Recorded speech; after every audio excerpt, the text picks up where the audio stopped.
comparing the interviews between participants 1, 2 and 3 regarding academic issues, it became obvious that there are significant differences between the technology use, resources and conversation of controversial topics in each schooling experience. Now let's travel back through time and unpack this more. Let's begin travelling back in time to 1979. Throughout Participant 1's primary school years, technology was not a big part of the teaching and learning that students were involved in.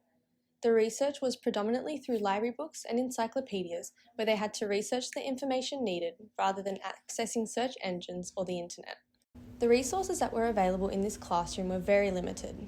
All there was access to was MAB blocks, a blackboard, a world globe, an abacus, and a few textbooks. This was the main way of conducting lessons. As you can see here, the conversation in the class is strictly minimal. The classroom is teacher dominant in that the teacher provides the work and the students complete it without any questions. When the teacher was talking, no students were allowed to speak other than when they raised their hand. It was important that the teacher followed the curriculum and didn't go off track. Let's progress in time and move on to 1999.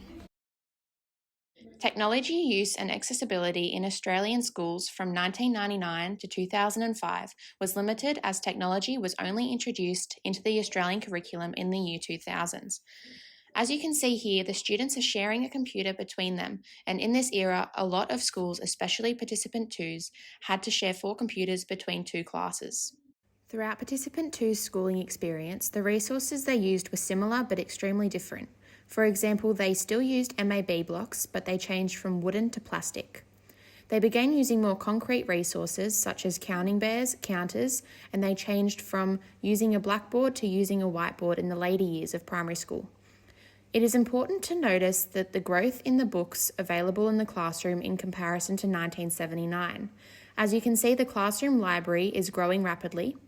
I wonder what 2007 will be like. Excuse me, miss. Yes? Does pineapple belong on pizza, yes or no? Now, we can't really talk about that in class. Home is the place where we talk about that. That's your warning, otherwise you'll be sent out next time, okay? You can see here that in Participant 2 schooling years, teachers tended to shy away from controversial topics. This indicates that the construction of a null curriculum placed restraint on potential conversation issues. Thus, why teachers silenced their students from speaking of them in the classroom. Now let's have a look at what it was like in a lesson in 2007. In schools during 2007 to 2012, technology was becoming increasingly present within the education system due to the Australian digital education revolution from 2007 to 2014. Technology and the use of digital devices holds important educational and pedagogic value within the classroom, as students are able to have a deeper understanding and have more access to vital knowledge and ideas.